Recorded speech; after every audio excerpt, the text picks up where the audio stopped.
My name is Manish Kumar Atri, and I am the Assistant Professor of Law in IMT College of Law, Greater Noida. Today we are going to talk about the Indian Contract Act, which is there in BLLB second year. So it's बहुत important एक subject है जिसके बारे में हम आज बात करने वाले हैं, जिसका नाम है इंडियन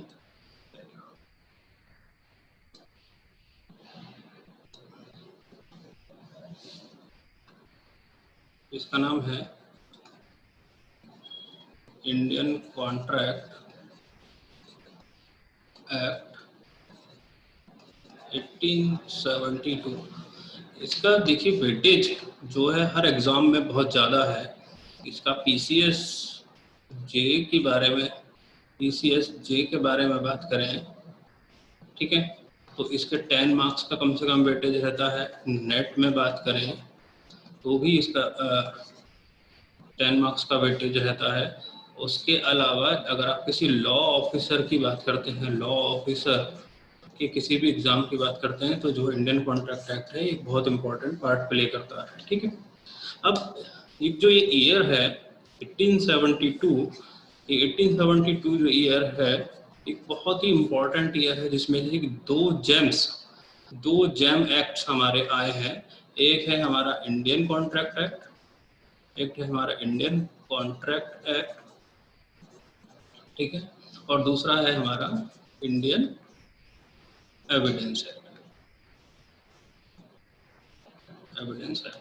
दोनों ही बहुत ही इम्पोर्टेंट सब्जेक्ट्स हैं जो अपने आप में प्ले करते हैं, एक इम्पोर्टेंट रोल करते हैं किसी भी एग्ज़ाम में या जुडिशरी में या किसी में भी बहुत इम्पोर्टेंट रोल प्ले करते हैं ये, ठीक है। अब दोनों ही कभी कभी पूछ भी लेता है क्या कि कौन से दो ऐसे लॉज हैं या एक्ट्स हैं कि जो एक ही दिन आए हैं। तो फर्स्ट सितंबर 1872 को दोनों कमेंसमेंट हुए हैं, दोनों एक ही दिन कमेंसमेंट हुआ है, ठीक है। तो ये थोड़ा एक जनरल इंफॉर्मेशन थी इंडियन कॉन्ट्रैक्ट एक्ट के लिए।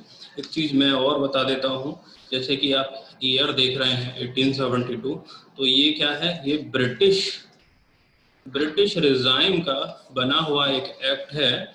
और जो एक्ट बना है ये जुडिशियल प्रेसिडेंट्स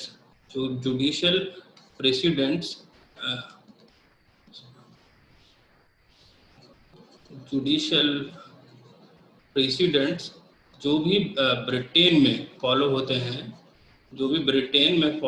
हैं उनके ऊपर ये बनाया गया है, ठीक है।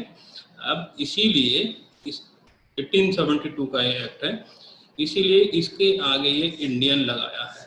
मतलब ये कि हम खाली कॉन्ट्रैक्ट एक्ट भी लिख सकते थे, लेकिन हमने कॉन्ट्रैक्ट एक्ट नहीं लिखा, हमने साथ में इंडियन लिखा। क्यों? क्योंकि ये ब्रिटिश गवर्नमेंट का एक एक्ट है, किसके लिए? इंडिया के लिए, ड्यूरिंग कॉलोनियल रूल, ठीक है। ये एक नॉर्मल चीज़ है, कभी कभी कोई आपसे घर पे ये पूछ सकता है कि भैया इंडियन क्यों लिखा है, ठीक है। तो ये चीज़ हमको थोड़ी सी जानकारी होनी चाहिए, जनरल नॉलेज हमें हर किसी भी एक्ट को पढ़ने से पहले उसकी एक जनरल अवेयरनेस होनी बहुत जरूरी है, ठीक है। इसके बाद हम बात करते हैं, यहाँ पे लिखा हुआ है एक्ट, ये वर्ड लिखा हुआ है एक्ट, ठीक है। आप देखेंगे कहीं कहीं पे कोड लिखा हुआ है, कहीं पे कोड लिखा हुआ है, जैसे आईपीसी, जैसे सीआरपीसी, ठीक है। तो ये कोड है, क्या है? कोड। तो ये कोड का क्या मतलब होता है? इट्स अ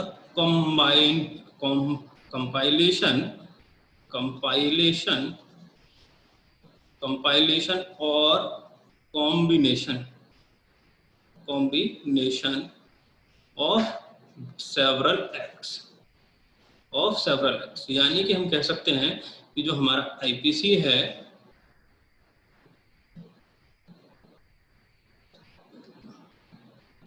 यानी कि हम कह सकते हैं जो हमारा आईपीसी है या सीआरपीसी है वो किसी एक पर्टिकुलर एक्ट यानी कि एक पर्टिकुलर ऑफेंस या एक पर्टिकुलर एक्ट तक सीमित नहीं है, इसमें बहुत सारे नंबर ऑफ एक्ट्स सीमित हैं। लेकिन वहीं हम जब कॉन्ट्रैक्ट की बात करते हैं, कॉन्ट्रैक्ट की बात करते हैं उसके आगे हमने लिखा है एक्ट, तो ये सिर्फ सीमित है कहाँ तक? कॉन्ट्रैक्ट तक। यानी कि हम सिर्फ और सिर्फ बात करेंगे कॉन्ट्रैक्ट की। ठीक है, चलिए ये तो देखिए एक जनरल सा नॉलेज हो गई, जो एक इंट्रोडक्शन पार्ट है जो किसी भी एक व्यक्ति को पता होना चाहिए कि क्या कॉन्ट्रैक्ट का जो स्टार्टिंग है वो कैसे है। ठीक है, अब जब हम कॉन्ट्रैक्ट की बात करते हैं, कॉन्ट्रैक्ट की बात करते हैं, एक मिनट इसे क्लियर कर लेते हैं।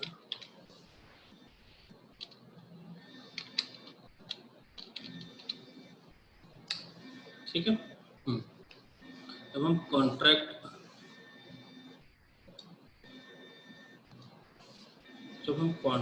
की बात करते हैं तो हम जब कॉन्ट्रैक्ट एक्ट की बात करते हैं नॉर्मल कि भाई कॉन्ट्रैक्ट एक्ट क्या है करनी है, तो जो कॉन्ट्रैक्ट करने का मतलब है जो हम normal day to day life में भी हम आपस में बात करते हैं कि भाई आप मुझे कोई सामान दे दीजिए, मैं इसके बदले आपको पैसे दे दूंगा, या आप मुझे कुछ उधार दे दीजिए, मैं आपके रिफंड कर दूंगा। तो वो भी क्या है, एक तरीके से हम जनरल एक कॉन्ट्रैक्ट हम करते हैं, उसी से जो उत्पत्ति हुई है ये इस कॉन्ट्रैक्ट की हुई है। लेकिन जो कॉन्ट्रैक्ट एक्ट बनाने का जो एम है, जो एम आया है, वो सिर्फ ये इसलिए है कि आप किसी भी पर्सन को जिसके साथ आप कॉन्ट्रैक्ट कर रहे हैं उसे क्या कर सकते हैं, लीगली बाउंड कर सकते हैं, लीगली बाउंड कर सकते हैं। यानी कि आप उसे कोर्ट में ले जाके खड़ा कर सकते हैं, आप कोर्ट में उसके खिलाफ एक्शन होगा।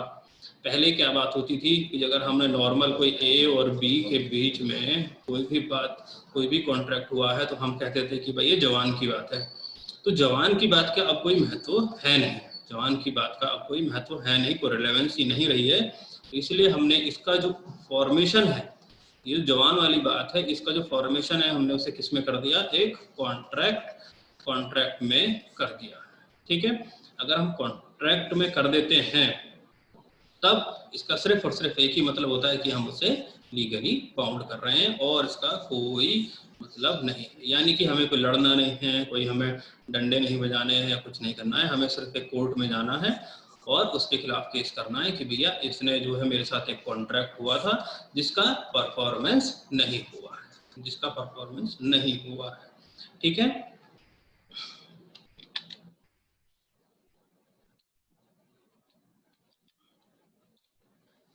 अब देखिए, अब ऐसे ही तो इंडियन कॉन्ट्रैक्ट एक्ट 1872। अब स्पेसिफिक हम एक्ट की बात करते हैं तो इंडियन कॉन्ट्रैक्ट एक्ट जो बिल्कुल स्पेसिफिक क्या जाते हैं, अब तक तो पूरा जनरल था, तो स्पेसिफिक है। इसे भी हम अभी ये नहीं कर सकते कि हर चीज इसमें कंटेंट है, यानी कि ऑल द इंस्ट्रूमेंट्स और all the things related to the contract जो है कॉन्ट्रैक्ट एक्ट में नहीं है। लेकिन अगर 1930 से पहले की बात देखें तो इसमें हर चीज आती थी, जैसे पार्टनरशिप एक्ट,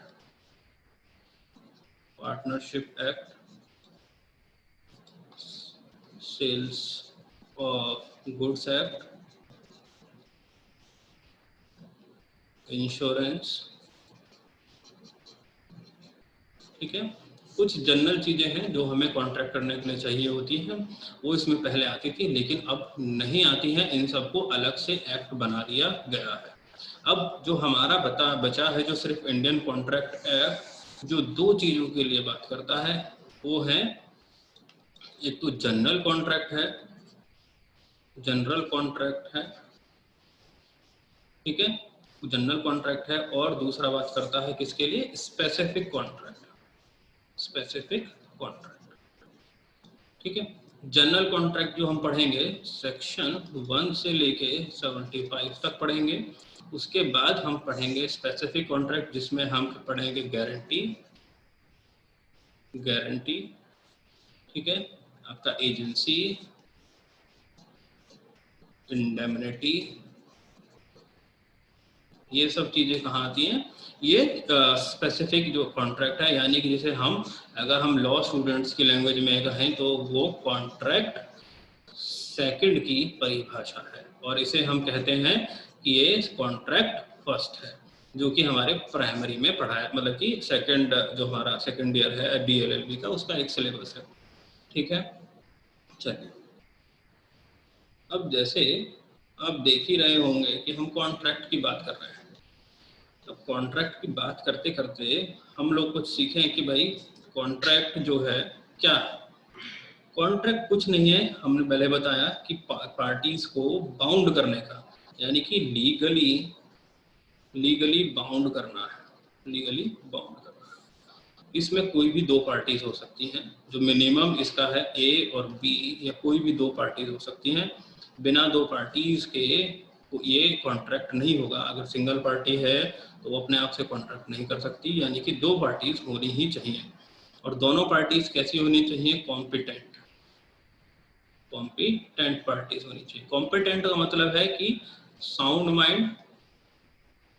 माइंड और मेजर, ये एक इसका एक जनरल सा है कि भाई साउंड माइंड होनी चाहिए और मेजर होनी चाहिए, एक जनरल है। बाकी स्पेसिफिक हम जब आगे इसका सेकंड पार्ट पढ़ेंगे उसमें बताएंगे, लेकिन अभी जो है उसी के बारे में मैं आपको बता रहा हूँ। ठीक है, यानी कि दो पार्टीज का होना जरूरी है। अब किसी भी कॉन्ट्रैक्ट को करने के पीछे ये जो दोनों पार्टीज हैं, इनकी कंसेंट होनी चाहिए। यानी कि ये जो दो पार्टीज है, कोई भी एक, मान लीजिए A, यानी कि ये अपना कॉन्ट्रैक्ट करना चाह रहा है किससे? B से करना चाह रहा है, या B को करना चाह रहा है A से करना चाह रहा है, और वो क्या होना चाह रहे हैं? वो लीगली बाउंड होना चाह रहे हैं। यानी कि लीगली एक फ्रेमवर्क, जो लीगल गवर्नमेंट ने बना रखा है फ्रेमवर्क, उसके अंदर ये लोग आना चाहते हैं कि हम लीगली ये कॉन्ट्रैक्ट कर लें। ठीक है, इसी को हम आगे चलते हैं। तो जब हम कॉन्ट्रैक्ट की परिभाषा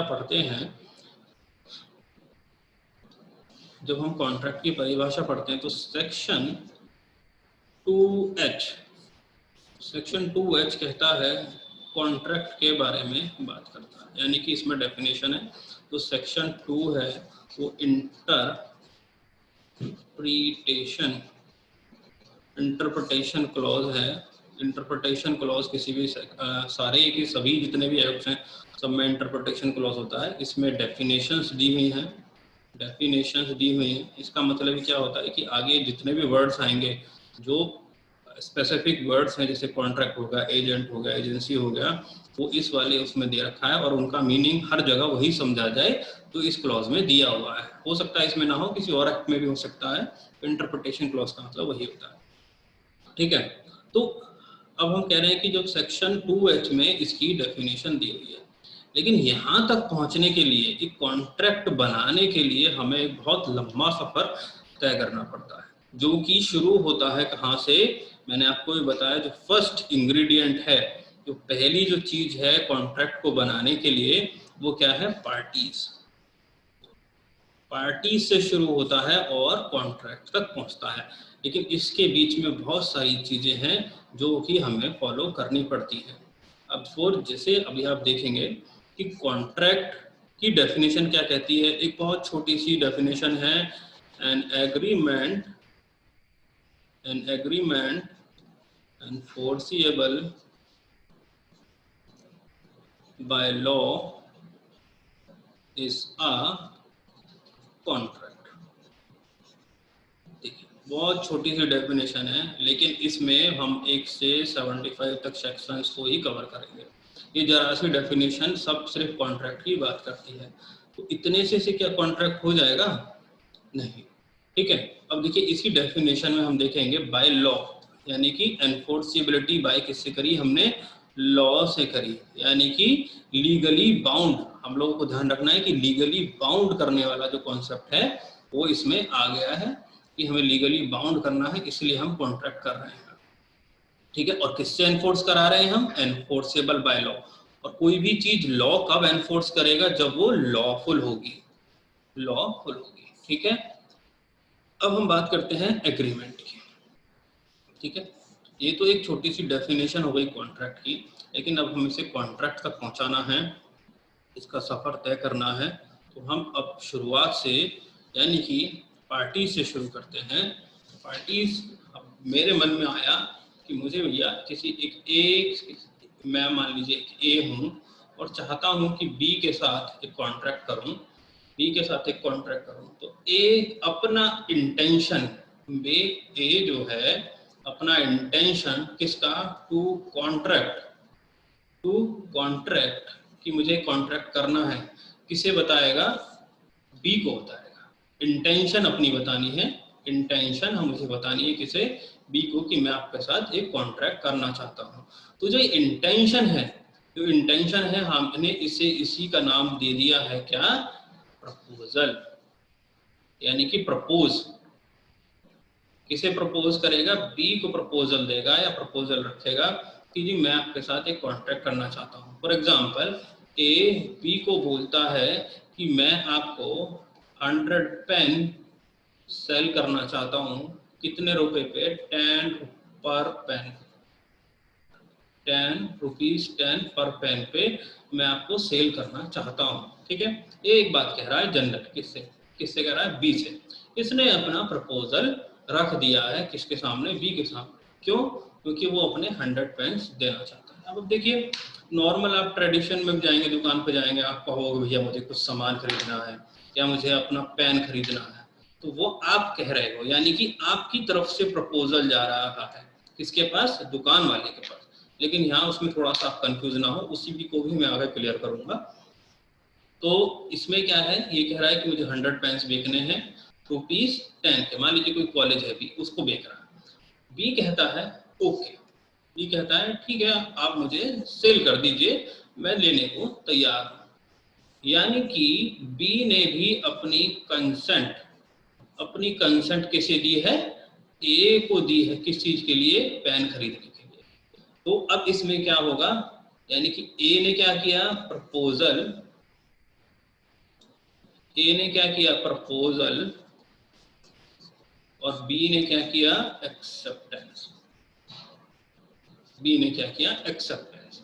अब इस जो ये एक्सेप्टेंस किया है बी ने, तो हम किसे कह सकते हैं, प्रपोजल, इसकी एक नई डेफिनेशन आ जाती है, plus acceptance, acceptance becomes promise. यानी कि एक वचन हो गया, एक प्रॉमिस हो गया है दोनों की तरफ से, क्या, कि मैं 100 पेन दूंगा, आप मुझे कितने रुपए में, 10 रुपए के हिसाब से, पर पेन के हिसाब से, और आप मुझे उसकी पेमेंट देंगे, ठीक है। अब ए किसे कर रहा है, बी को कर रहा है, ठीक। ये तो एक नॉर्मल सा ट्रांजेक्शन हो गया, हम किसी से भी कर सकते हैं। हमने कहा कि भाई ये कितने का है, आपने कहा कि भाई 10 रुपए का है, और आपने एक नॉर्मल चीज। लेकिन वहीं अगर हम दूसरी तरफ एक कंडीशन, किसी किसी के दिमाग में ये भी सवाल आ जाता है कि मान लीजिए ए जो है, ए ने बी को कहा कि मैं 10 रुपीज 10 पर पेन के हिसाब से आपको देना चाहता हूं, किसे, बी को। लेकिन बी ने क्या कहा, बी ने कहा ए को, क्या कहा, ए को, कि भैया ठीक है मैं पेन तो लेना चाह रहा हूं, लेकिन इसकी जो कॉस्ट होगी, इसकी जो कॉस्ट होगी वो 8 रुपीज 8 पर पेन के हिसाब से होगी। यानी कि इसने आपको प्रपोजल दिया है, बी को प्रपोजल दिया है, लेकिन बी ने उसे एक्सेप्ट नहीं किया, बी ने उसे एक्सेप्टेंस नहीं दिया है, बी ने उसे एक्सेप्टेंस नहीं दिया है। बी ने क्या करा है, उसे काउंटर प्रपोजल दे दिया, काउंटर प्रपोजल दे दिया कि ठीक है मैं खरीद सकता हूं, लेकिन मैं जो खरीदूंगा वो कितने में खरीदूंगा, 8 रुपए में, आप बेचना चाह रहे हो 10 रुपए में। तो अब बात फिर से किसके पास आ जाती है, ए के पास। अब ए इस प्रपोजल को एक्सेप्ट भी कर सकता है और डिनाई भी कर सकता है, दोनों ही चीज हैं। अब देखिए एक्सेप्ट करेगा तो या तो क्या कहेगा, या तो आपको वर्बली एक पर्टिकुलर चीज से फोन करके, ईमेल करके आपको बोलेगा कि okay I will send the pens, नहीं तो दूसरा एक, इसे बोलते हैं हम एक्सप्रेस, इसे बोलते हैं हम एक्सप्रेस कंसर्न देना, और जो दूसरा हम बोलते हैं, जो दूसरी चीज आती है हम इम्प्लाइड, यानी कि मैंने बोला तो नहीं लेकिन आपके यहाँ पेनों की डिलीवरी कर दी। आपके यहाँ क्या किया, पेन्स की डिलीवरी कर दी। कहाँ पे, आपके पास। तो यानी कि मैंने आपको, जो आपने मेरे को काउंटर ऑफर किया था, मैंने वो एक्सेप्ट कर लिया और डिलीवरी कर दी। तो क्या हुआ, वो एक प्रॉमिस के बदले में आ गया। प्रॉमिस क्या है, एक्सेप्टेंस किया है। तो अब आपकी ड्यूटी क्या, बी की ड्यूटी क्या बनती है कि उसे 8 रुपए के हिसाब से उसे पेमेंट दे दे। ठीक है, यहाँ से हम इसे थोड़ा सा अब आगे देखें। यहाँ तक अगर मेरे ख्याल से कोई दिक्कत तो नहीं होनी चाहिए। ठीक है, प्रॉमिस तक। अब इसी में कहीं कहीं कुछ और भी क्वेश्चंस आ जाते हैं। जैसे अभी मैंने थोड़ी देर पहले बताया कि आप किसी से जाके, यानी कि ए कोई शॉपकीपर है ए, और बी उसके पास जाके कहता है कि मुझे कोई गुड्स चाहिए। तो ये क्या कर रहा है, इसने अपनी दुकान पे सामान रखा हुआ है और बी क्या कर रहा है, उसके पास जाके मांग रहा है। तो बी क्या कर रहा है, उसे ऑफर। अब देखिए, अब एक चीज और बता दूं मैं आपको, प्रपोजल और ऑफर दोनों सेम चीजें हैं, इनमें आप कंफ्यूज मत होइएगा। प्रपोजल हम इंडियन प्रोस्पेक्ट में हैं और ऑफर हम इंग्लिश प्रोस्पेक्ट में हैं। कहीं कहीं आप पढ़ेंगे, क्योंकि इंग्लिश लॉ है ये इंडिया में प्रिवेल कर रहा है, तो ये क्या कर रहा है, ऑफर को भी हम कहीं कुछ राइटर्स ने लिखा हुआ है। ठीक है, तो कंफ्यूज मत होइएगा। ठीक है, तो अब यहाँ पे मैंने कहा कि भाई ए जो है, ए की एक शॉप है, बी उसे कहता है कि भाई आप मुझे कुछ सामान चाहिए। अब क्या ये प्रपोजल और एक्सेप्टेंस है, क्या ये प्रपोजल और एक्सेप्टेंस है? कुछ आप इसमें थोड़ा सोचने वाली बात है कि दुकान वाला तो बेचने के लिए ही बैठा है, वो तो बेचेगा ही, लेकिन क्या वो डिनाई भी कर सकता है? तो उसका राइट है कि हाँ वो डिनाई कर सकता है, क्योंकि उसके पास गुड्स हैं, वो है, डिनाई बिल्कुल कर सकता है कि मैं नहीं बेचूंगा। ठीक है, तो ये बी क्या कर रहा है, ये क्या ऑफर दे रहा है ए को। आप जाके उसे लड़ेंगे, ये तो नहीं कहेंगे कि भाई तुम्हें देना ही पड़ेगा सामान, लेकिन बी ऑफर कर रहा है कि भैया मुझे आपसे कुछ गुड्स खरीदना है। मान लीजिए कि आपको पेंसिल खरीदनी है, तो आप बोलेंगे मुझे एक पेंसिल खरीदनी है, तो आपको बोलेगा ओके, यानी कि मैं दे देता हूँ। और अगर वो निकाल के आपको देता है, कहीं ना कहीं वो आपके प्रपोजल को एक्सेप्ट कर रहा है, और उसे क्या कर रहा है, उसे परफॉर्म कर रहा है और आपको एक पेंसिल आपको दे रहा है। ठीक है, ये भी क्या हुआ, एक this is also the part of contract, जो कि हम general day to day life में हम लोग फॉलो करते हैं। ठीक है, अब एक चीज और देखी होगी आपने, एक चीज और सवाल आ जाता है, क्या है कि आप लोगों ने कभी देखा होगा, किसी आप शोरूम के सामने गए हो, जैसे रीबॉक का कोई शूज है, रीबॉक का कोई शूज है, उसकी जो कीमत है उस पर टैग लगा हुआ है, बाहर एक जूता रखा हुआ है और उस पर लिखा हुआ है 25,000 का ये शूज है। ठीक है, अब आप जाते हो अंदर, तो ये क्या है, कभी आपने सोचा है कि ये जो है, जो रखा हुआ है टैग लगा हुआ, ये क्या है? क्या आप जो है जाके, अगर आप अंदर जाएं और आप बोलें कि भाई मुझे चाहिए 25,000 में, तो क्या वो आपको मिल जाएगा? हो सकता है दुकानदार आपको मना कर दे, नॉट अवेलेबल।